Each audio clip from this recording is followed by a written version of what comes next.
Avengers! Yes! Tama! My name is Justin Piñon, and people call me the mental assassin because of my ability to read minds. Hawak mo na?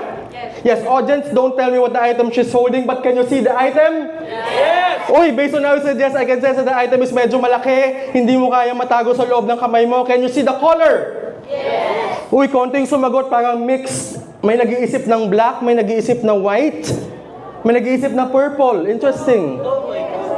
Can you see the shape? Yes! Rectangular. Yes, I'm not sure what this is. Sana tama ako. This is just calculated guessing, okay? So pwede ako magkamali. Pero am I right in saying that you are holding some sort of a... Lalagyan ba yan? Toy ba yan? Toy? Parang Lego ba yan or something? Yes! Yes! Feeling ko may tatak yan, Katrina. Huwag mo sabihin sa akin, pero isipin mo kung nakasulat. Naisip mo na ba?